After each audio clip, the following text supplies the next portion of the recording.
Hi, welcome to the Black Spruce knitting channel. Today's video is not going to be about knitting.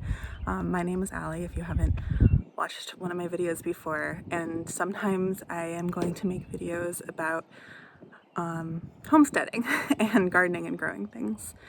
I live in Vermont in the Green Mountains with my partner Chris, and today we're gonna dig our garden. We just moved to this spot last year and we're gonna put a big garden right here. There's some cherry trees. We live like in a very hilly area, so there aren't very many flat areas to grow on. So this is kind of like our biggest flat area, so we're gonna dig a big garden. And I thought that I would bring you along with us if you are interested in seeing what we get up to. Chris has a lot of experience growing things. I have some experience, so it's sort of cool that we finally have our own spot. We've been living in apartments for years, and before this season we haven't had a place to like really grow things, so it's pretty cool. Yeah, we are going up to this spot called Elmore Roots in Elmore, Vermont. It's a little bit of a distance from where we live, but they've got lots of awesome fruit trees and nut trees. We might get some of those. We might get some hazelnuts or some currants, but we're really going because there is a specific broadfork that we want. Our soil is really dense and clayey, and so it's very wet. And it's gonna be a little hard to dig into. So there's a broadfork that we're going on a little adventure to get. So if you want to, you can come join us. Yeah, we'll get going.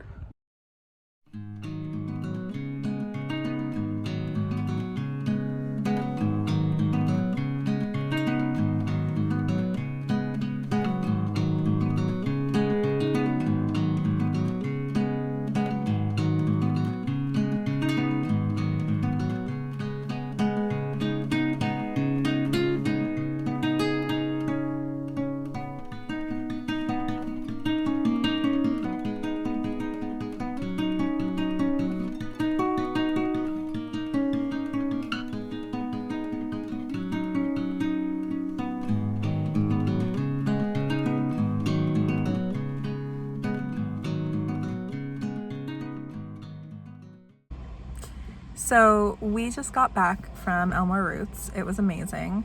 We did get the broadfork that we wanted, which you'll see us use in a minute. We also picked up 2 hazelnut trees and 2 pink currant shrubs that I think Chris is gonna plant today. We got some compost since we're sort of building up our soil, and some gloves, and I think that's it. Oh, they gave us a free strawberry plant, which will be nice. Although it'll just be one plant. I think eventually maybe we'll get more strawberries. I kind of actually already have a spot in mind for a little strawberry patch. So yeah, we are going to head home and start digging the garden, and we're gonna see what we can do. We don't have a fence yet. We are definitely gonna put in a really big fence. We are at the hardware store right now, if that's not clear. But we're gonna put in a big fence to hopefully keep critters out. Although there's so much food in the forest where we live that I think that maybe we won't have too bad of an issue with animals eating things. So we'll see. So yeah, we'll see you in a few minutes when we're at the house unloading.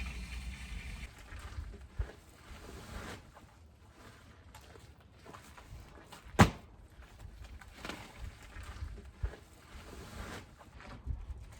here, baby.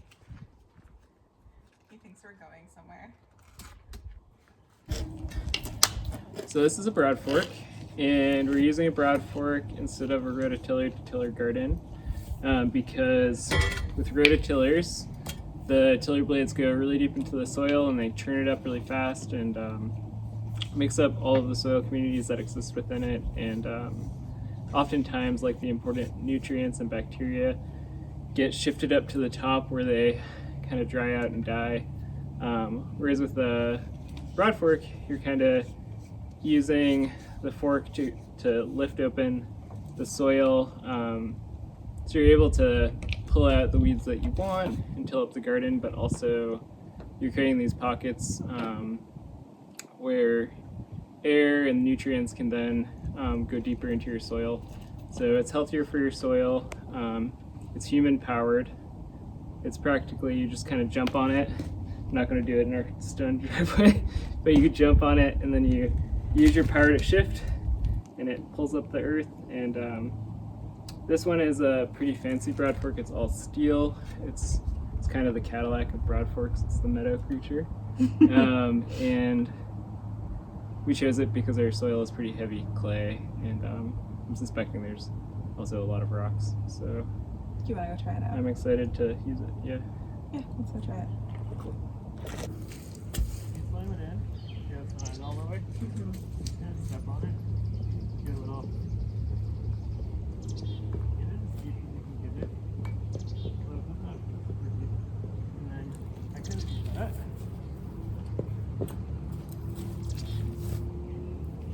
And then you just like keep doing that, right? Yep.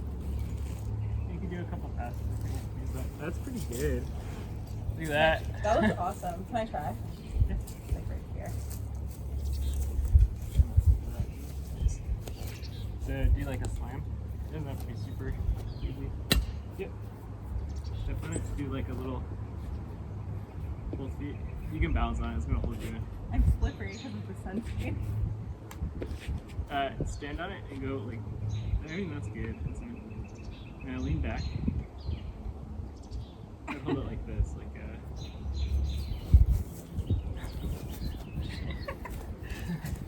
that's here, right? Yeah. Now your hands like this. Here. They're not gonna fall. It feels like I will. And then you start like harder.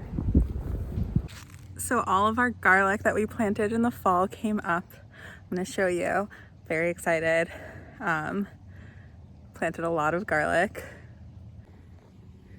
Yay! That's the new apple tree. We want to well, like we could do it like just start right here. Huh? Gross, Darwin. Come on, stop.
So this is way harder than I thought, but we're getting it done. It looks like a garden.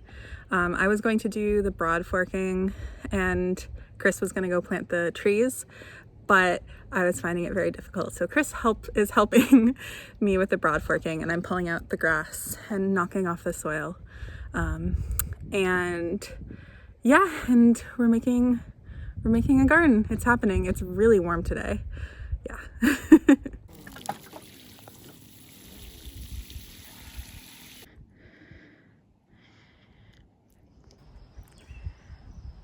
Hello. So it is many weeks later, which maybe you can tell by the length of the grass. I was thinking about making a knitting podcast today, and then I thought I should really finish that garden vlog that I started. And I'll tell you what happened and why I didn't finish it. So I thought it was going to be a one-day job to dig out the garden, and it ended up taking us weeks. We hit a couple problems. One is that our soil is just such heavy clay that it takes a long time to break through it and aerate it and remove the grass. Another is that we actually hit a pipe. Luckily not a super important pipe. We hit a drainage pipe that takes the water from the gutters and carries it away from the foundation of the house. And we were able to fix it, but we ended up stopping to call DigSafe, which in the United States is like a thing that you call to get all your utilities to come and tell you where underground lines are buried. And that way we were able to make sure that we didn't hit any of our really important lines, which we didn't, so it was okay. But we had to wait. And then also Chris and I both work full time, and so it's just taken us a while to really finish. We ended up ordering compost to help amend the soil, and we've been shoveling the compost, and finally our garden has been ready to plant. We have put in some starts. I planted my pumpkin seeds too early, and so the starts looked not so great, but the pumpkins are finally coming back. I think the tomatoes are doing pretty well. We've put in butternut squash. I haven't put in cucumbers yet, and I'm gonna do some beans, but the peppers are in and the eggplants are in, so I think it's looking pretty good. I'm feeling really excited. The peas are up now. Our onions are growing. Our peach tree has little fuzzy peaches. All of the fruit, well, not all of the fruit, but most of the fruit has flowered, and now the fruit are growing. Things I think are going pretty well. So it was a ton of work. I didn't film it because it just, honestly, it was so exhausting, but it ended up being a lot of work to do the broadfork and clear this land and get it ready for planting. But I'm really glad that we did. I definitely have some plans for some more kind of interesting type of raised beds. Like I want to do like an octagonal raised bed that you can walk into as like a dye garden. And I have a lot of ideas. I'm actually taking a week off of work in a couple weeks to take a carpentry class. I have some carpentry experience, but I really want to get more comfortable with the tools. And there's a design build school called Yestermorrow near where we live, and they do like a carpentry for women and non-binary people class that I'm really excited to take. So that's coming in a couple weeks, and then I'm sure there will be more carpentry type projects after that. Most of the starts are in. We still have a bed that we need to clear, and then we're gonna plant it with medicinal herbs, but yeah, things are happening. It's really exciting. Hopefully this was interesting and not too chaotic. Ooh, you can hear the hermit thrush. Let's see if we can catch it.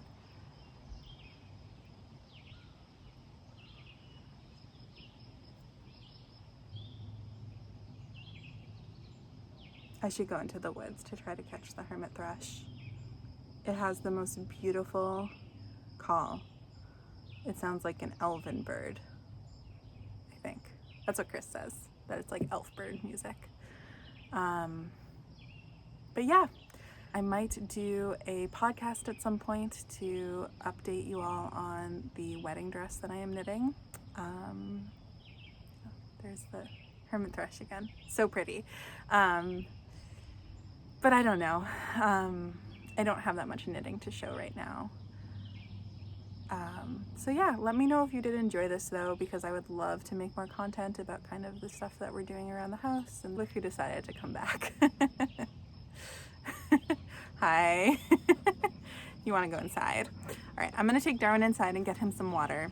Yeah, if you enjoyed this, please let me know, because I would love to make more content like this, and share sort of our journey as we grow things and, you know, homestead, whatever that might look like.